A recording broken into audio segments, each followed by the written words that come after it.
afternoon, good morning, anong oras. So, we'll just continue physics for engineers, oscillations, and waves. So, gamay nga discussion on waves. For waves, sir, pagkakaiba sa rito oscillation yung topic na yung waves. Waves is, oscillation is the model. Hanimo mga waves. Damo ito nga waves nga tanan nga oscillation is modelan imo nga tanan nga nagbabalik-balik. Nganit imo waves usa la tirahan mga nagbabalik-balik na motion waves. So meaning mas hiluwagan imo oscillation nga discussion. That's why in waves you can see some of the oscillation nga mga formula or tikang ito dida. So particular na atong waves like waves on a string, longitudinal waves, may mga waves. I think dito last part is may natin tinatawag nga optic nga part. Light. Light natin is an electromagnetic wave.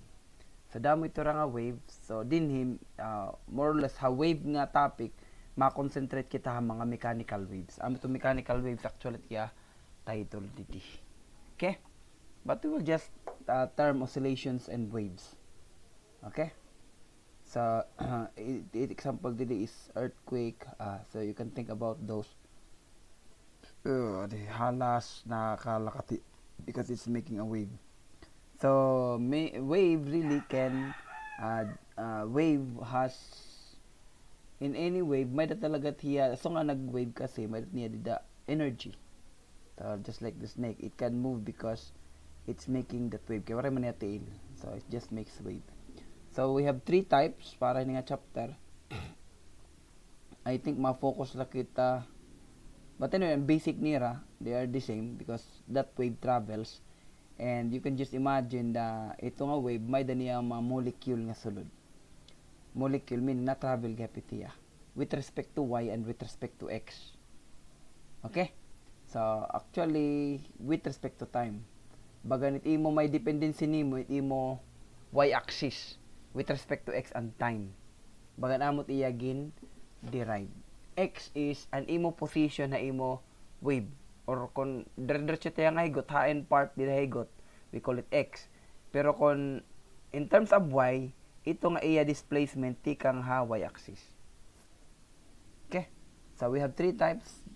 Transverse waves, longitudinal waves, and of course your waves in a surface just like the tsunami.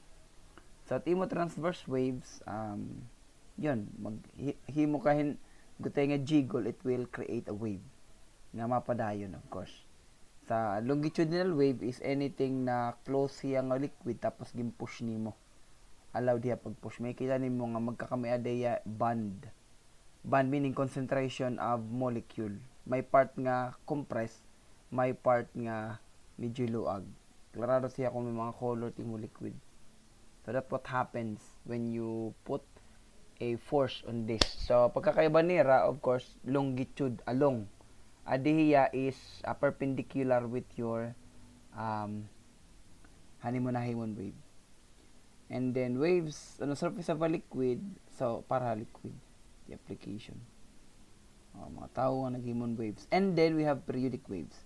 So ang mga waves nga nagpabalik-balik. Waves. Kaya kanina kasi, diretso, we call it transverse waves. Pero kung balik-balik kung mga pag-juggle, we have a case of periodic waves. Which is usually the case. Diba? Ito itong mga estudyuhan. Ngayon, may na natin kitatawag nga oscillator. Amin yan aton model dito oscillation. Diba? You have a crest, throw, magjajiggle ito ya, and then wave will be made. Sa kamatiya postura, and then you can see that your wave travels with respect to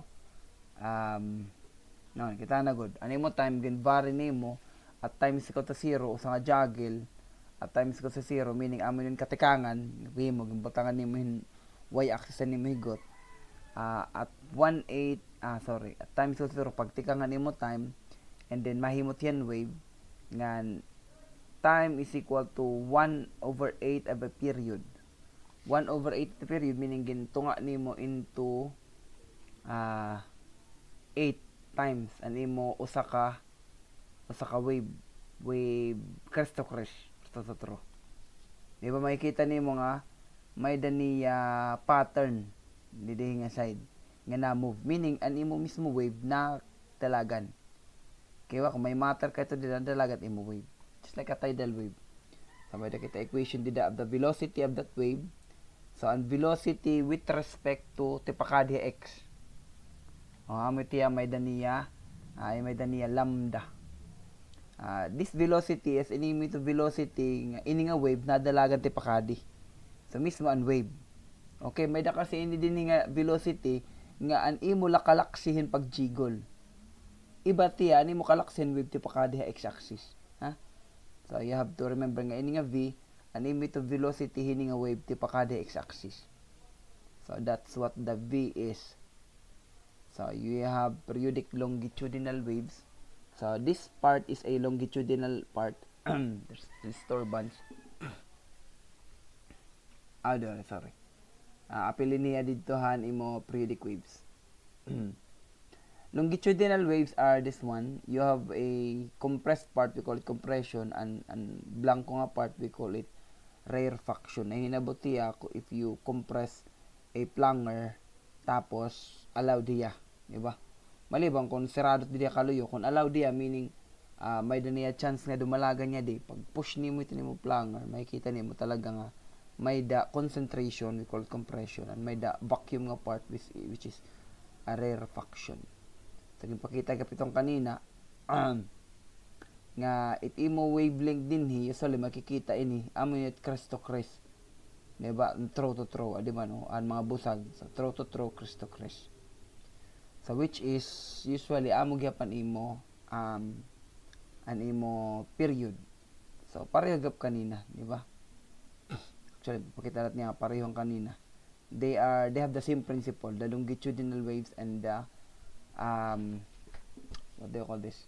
The mechanical waves sira katanan, the transverse waves. Tama? Mga terms gihapon. Medyo diri ka pakusod ka dati.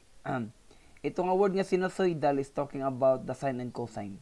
Because in terms of function, madaksira kitaon as a function of sine and cosine. So that word is sinusoid. Ayun, transverse. Sinusoidal wave. So hila ka kuha nito. Itila ito sine and cosine. Wait, so may mga example kita dida, kita nal niyo, may mga example mo ako. And then the mechanical description, the mathematical description of a wave. So basically, ginihimuan mo lahin, ginsusukol mo or kumbaga monitor nimo animo distance from the y-axis. Ngan ito nga y-axis is a function of hakahirayo niya tika nga x-axis nga nimo time. Sanglit dudua iton graph dinhi usually. So inihiya nga usa ka function is can be represented into two graphs. So inihiya among lagap ito di iba lang nga form. Okay? So ilot ka pa usap dito ha ito gamitin. Nami ito nakabutang didi y as a function of x and t. Again animo x animo distance from hanimo ang matter mismo nimo kung hain niya nga distance from x-axis. An imo y, animo distance from the y-axis. Because they are moving. Okay? So, as I told you, duduha ito iya. Ato yung equation, it can be, pwede ka diya usahon nga kuan, pero 3 dimension, bagan. 3 dimension, bagay nihin mga kuan. Pwede ka, pero this is too early. Physics pala kasi kita. So, gibubulag para ma-imagine kung ano itong graph it y with respect to x and y with respect to t. It usay ni ka throw to throw or crest to crest, we call it wavelength, while in t, animo sa ka crest to crest, we call it period. Okay, so wavelength animo to x. So, kung diri nga animo butin sa ka wavelength, ito nga x nga function niya or variable. Bisanain to era din na with respect kini nga imo bagis nga x-axis. Pero iniya na animo x-axis is time. So kung hain man ito dida, so it will give you animo y. Adi y with respect to that x. So actually, pwede mo nang naon, kung it imo x gin fix, meaning it imo y, dependent na lahat time. Diba? Karag signon, x is being fixed, meaning makuha kan bisan usa dinhi, tapos, i-model nimo with respect to time, actually, may mo lagi pitiyahin, wave, kada usa nga matter nga ani dinhi, along hini dinhi. Diba? That is fixing x, meaning mapili ka sa ka point, tapos, i-graph nimo an imo function of y with respect to time, amo gyapon tiya postura. Kita niyo? Kung gin-fix nimo ini, or kung imagine nimo may nimo dinhi matter, talaga kung i-fix nimo nga dinhi ka mapili, ma-oscillate tiya ani ti dinhi magdudurdalagan, makadtiya ubos, maigbaw naman, maigbaw. So ito iya time na imo ginistoryahan with respect to y. Okay? Adiliwat niya, baliktad nga notion, if you fix your time, so basically, kada time, magpili ka sa kanila ka time, you will now have a graph of this. Meaning, you have ito yung particular nga time, wave ito di that imo x, y with respect to x. Kita na yun? Bang sorry tiya. Anyway, you read the book. That's how I can explain mga sugad. Actually, mas mo pa na-explain kung may da ako 2-dimension nga or 3-dimension, tas may plot ka nga 2-dimension, bagayahin area ha imo 3-dimension yung volume. Baka may mga flat. Sala, ada garito may mga drawing garito dida. Pero kaya di man lagi ginistoryahan din. Mula gyapon ni actually, I think kaiba nga book kasi, sign inihan dida ila kamo ka lipat. So just pwede ka mo gumamit iba nga formula book. So, pero kitaan niyo ang derivation niya. Okay? So they will actually come up the same. Kaya iba nga book na nakita, sign kasi ini din. And then also one thing to remember nga inihiya nga equation is your x is moving to the right. Pag animo kono x is going to the negative direction, meaning pabaliktad it dalagat imo wave to the left, inira magiging plus magiging plus. Ato ito summary. More or less, amulat at iistoryahan. Ito kasi nga medyo complicated. Ini gap, apilin ni. The particle's velocity. So, we have the wave equation. I think di naman siguro kita magamit because this is the general form of that two-dimensionality of your y. Two-dimensionality of your y, meaning with respect to x and t. Differential equation tiya. Wala man nakita nga mag-apply natin tiya. Pero amo tiya general nga description. Medyo kung mathematical nga problem, medyo makore. Medyo hilaba yan, makore. Makurot kasi imagine. Sanglit na kore. Importante kasi natin ini, apilon ta ini. This is the speed of a transverse wave on a string. Meaning, an imo to velocity, an imo wave mismo. Dirihan particular lang a particle didha imo, let's say, string.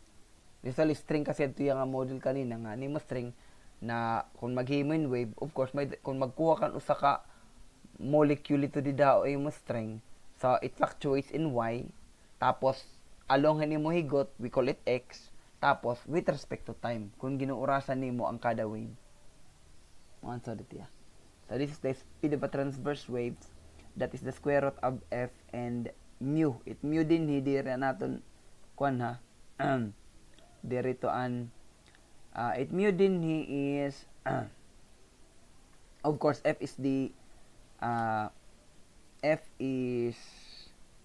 mass per unit length because we call the mu as mass per unit length, and your f it would be the force. And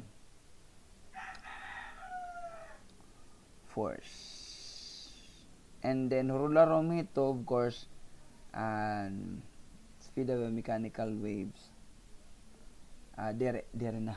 Actually, takong gikinitala para maigulat aton time.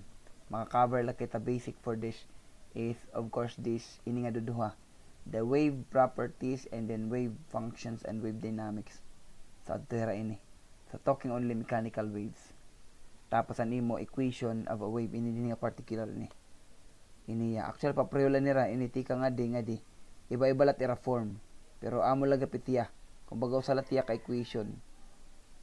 Diba? Depende lang kung ginahatag. If you have velocity of the wave, kung ginahatagan nimo in terms of wavelength, kita niyo in terms of period and wavelength, adi in terms of time.